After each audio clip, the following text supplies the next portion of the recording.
What is going on, guys? Smooth Racing here, back with a brand new video, and today we've got F1 2014 Malaysian Grand Prix preview. This is the second of 19 Grand Prix from the F1 2014 season, and it is set to be an absolute cracker. So then let's look at the track then, and it is 56 laps of this track. It's a very nice track, I think.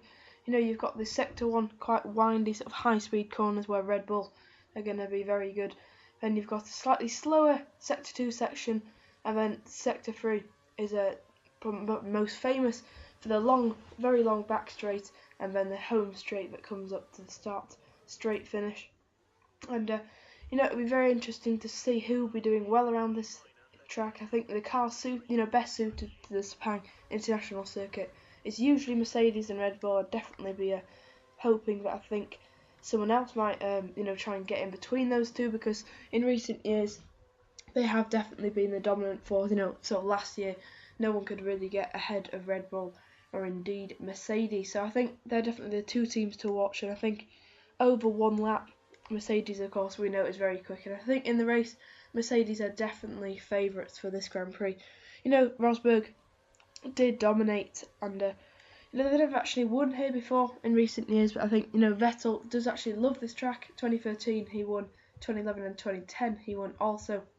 So I think that Vettel could actually get a podium. I know it might be quite surprising to some, but the race pace we saw from Daniel Ricciardo was absolutely amazing in Australia, and I think Vettel will be hoping to match that, because we know Vettel is actually faster than Ricciardo. So imagine what Vettel could have done had he been given the opportunity that Ricciardo had to actually finish the race and to qualify so high. But of course, taking nothing away from Ricciardo, he's an absolutely brilliant driver, and I'm hoping to follow it up.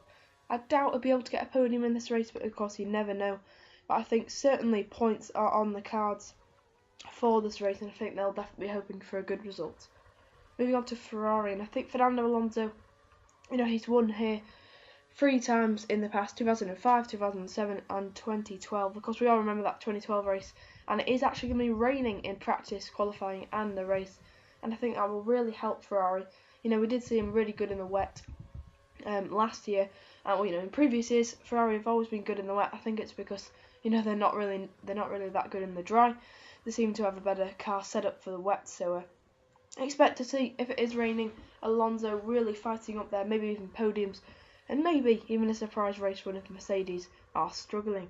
If it is a wet race, then of course a theme we did see in qualifying on the Saturday was the Williams don't seem to have pace in the wet, and Williams, despite having the race pace in the dry to get a podium, we could see them falling back. If it is a dry qualifying, they might qualify up high. But I think in terms of race pace in the wet, they might not be up there really. I think they might be fighting with low points, but we'll have to see. Could be proved wrong, but it's set to be a very exciting Grand Prix.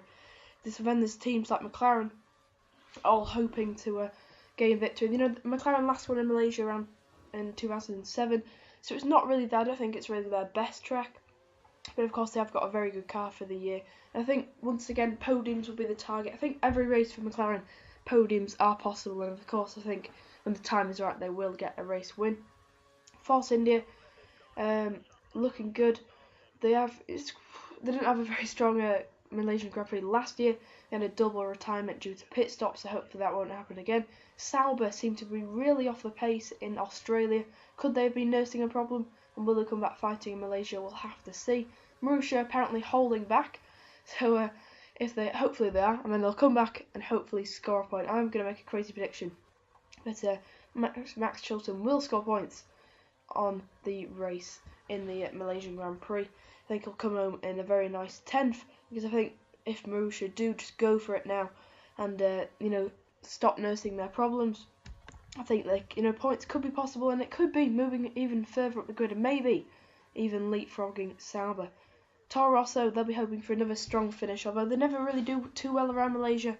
I think that they might have the pace to at least, I'm sure they'll be hoping for a Q3 appearance from at least one of their drivers again, and then certainly points finishes for both of them is definitely possible.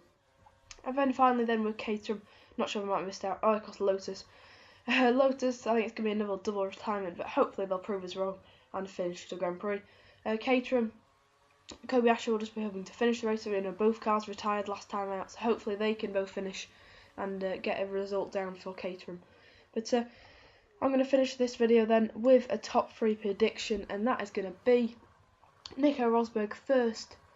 In second, I'm going to put Jenson Button, and in third, I'm going to put Sebastian Vettel.